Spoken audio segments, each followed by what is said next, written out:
მოგესალმებით და დიდი მადლობა იმისთვის, რასაც აკეთებთ ამ ძიმე წუთებში, ძიმე საათებში და ნამდვილად მიხარია, რომ დღეს მე უყურებდი თქვენს ეთერს, სანამ მექნებოდა პატივი რომ შემოსულიყავი როგორც სტუმარია, იგრძნობოდა ოპტიმიზმი მიუხედავად მძიმე დღისა, იგრძნობოდა ბრძოლის ჟინი და ეს ასეც უნდა იყოს. ჩვენ არავითარ შემთხვევაში არ უნდა ვიქცეთ ჭირისუფლებად და ჩვენ არ უნდა გულოვობდეთ.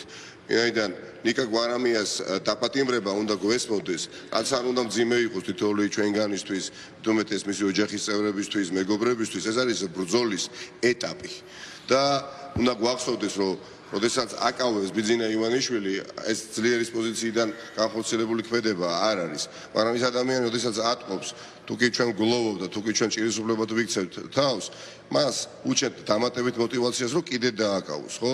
სხვა დანარჩენი აქტიური ადამიანები იქნებიან ეს პოლიტიკოსები, საზოგადოებრივად აქტიური ადამიანები და ჭეშმარიტების მომენტი დადგა კიდევ უფრო მკაფიოდ დღეს ყველასთვის დადგა მომენტი საბოლოო არჩევანის გაკეთების, როდესაც მოქალაქე უნდა მიიღოს საბოლოო გადაწყვეტილება სად დადგეს, რომ ქვეყანა ისტორიულად უკან დაუხევლად და შემოუბრუნებლობის წერტილამდე მივიდეს კარგი გაგებით და მე მაძლევს მიუხედავად მძიმე დღისა ოპტიმიზმის საფუძველს აი გიორგი მახსენა დღევანდელი შეხვედრა, როდესაც განსხვავებული ადამიანები, განსხვავებული პროფესიის ადამიანები შევიკრიბეთ და მსჯელობდით თუ რა გავაკეთოთ. რომ ნიკა გვარამია გავათავისუფლოთ პირველ რიგში არა, ნიკა გვარამია და სხვა პოლიტიკური პარტნიორები აუცილებლად გათავისუფლდებიან ისე როგორც გათავისუფლდნენ სხვებიც. როცა გათავისუფლდება საქართველო, ნიკა მაგაზე საუბრობთ ზუსტად. ის საფრთხე რომ ხვალ ახალი მიხეილ სააკაშვილი, ახალი ნიკა გვარამია, გიგი უგულოვა, ირაკლი ოქრუაშვილი და ბევრი უამრავი სხვა სამოქალაქო აქტივისტი აღარ გვეყოლება. აი ამაზე უნდა ვიმსჯელოთ ახლა ყველა მნიშვნელოვანი ასევე დრო არ ითმეს და ეს გადაწყვეტილება შეიძლება ითქვას რომ უკვე მიღებულია თითოეულმა ჩვენგანმა ყველაფერი გავაკეთოთ იმისათვის რომ ტელეკომპანია მთავარი როგორც მედია თავისუფალი მედიის თვალსაჩინო წარმომადგენელი გადავარჩინოთ. ვიქნებით პოლიტიკოსები, მეცნიერები, მწერლები, ეს გადაწყვეტილება დღეს იგი მივიღეთ. შემუშავდეს შესაბამისი მექანიზმები და მართლაც შეუძლებელი და შესაძლებელიც უნდა შევძლოთ. და ერთ-ერთი მთავარი ჩემთვის ფაქტორი თუ რატომ არის ოპტიმიზმის საფუძველი, გეტყვით ტელევიზიების მაგალითზე.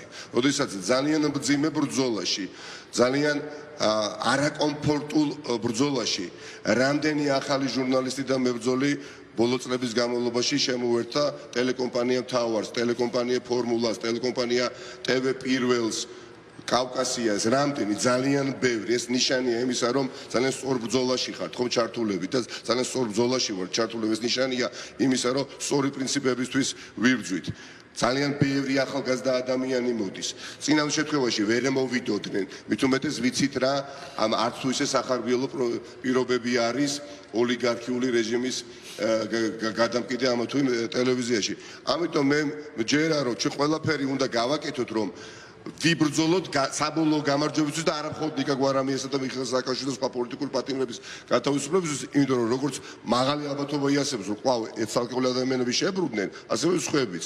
ქვეყანა უნდა გათავისუფლდეს სამწუხაროა ჩემთვის, სანამ შემოვიდოდით, საუბრობდით, რამხელა ისტორიულ შანსს უშვებთ ახლა ხელიდან ბევრი მიმართულებით.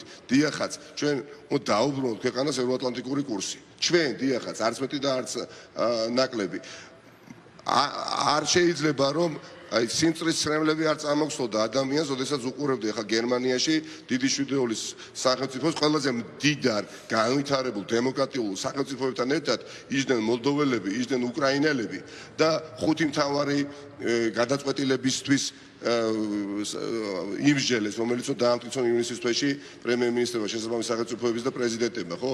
ხუთი თეზა დაამუშავეს და ერთ-ერთი პირდაპირ შეეხებოდა საქართველოს იქ რომ ყოფილიყავით.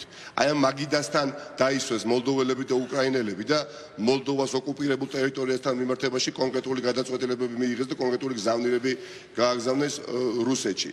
და ჩვენ იქ არ ვიყავით და რა ბედნიერება იქნებოდა ხო რომ ყოფილიყავით, რა ბედნიერება იქნებოდა ჩვენი მომავლისთვის, მომავალი თაობებისთვის და რატომ არ ვიყავით? იმიტომ რომ ხელისუფლებაში ყავს ოლიგარქი რუსი ადამიანი, რომელსაც არ აინტერესებს ის რომ მსგავს ფორმატებში ვიყოთ და თუ კი აინტერესებს რომ რომელიმე ტიპის ფორმატში ვიყოთ, ის პირდაპირ პროპორციულად ეწინააღმდეგება ქართველი ერის ინტერესებსა და ამოცანებს. ამიტომ ჩემი საბოლოო თხოვნა ერთადერთი იქნება ძირფას მე გესმის ნებათაღელვა, ემოცია, დარდი, საზოწარკვეთაც ძლევს ხოლმე, მაგრამ რწმენას აქვს ძალიან დიდი მნიშვნელობა. ჩვენ თუ ხვალ შეიძლება 3-4 ადამიანი ვინც ახავს ხედავთ აღარ ვიყოთ თავისუფლებაზე. მაგრამ მე უნდა ვიცოდე რომ ძლიერები დატოვე უფრო გარეთ ადამიანები ვიდრე თითო ჩვენგანს რაღაცა კვესიტაძეს ეჭვია რომ თვითონ იქნება შემდეგი იმის მერე ნიკა გვარამია და დავასრულებ ამით ვიცით ნიკა გვარამია იცით არის მაგალითი იმისა როგორ შეიძლება აკეთო შეუძლებელიც და შესაძლებლად აქციოთ თუ ჩვენ გვინდა მართლაც მივახციოთ ისეთ წარმატებას რომელსაც ჯერ არ მიგვიღწევია უნდა გავაკეთოთ ის რაც ჯერ არ გაგვიკეთებია და დღევანდელმა შეხვედრამაც ძალიან დიდი ოპტიმიზმი ჩამისახა მეც და იმედი მაქვს დიდ გაწესებულებებს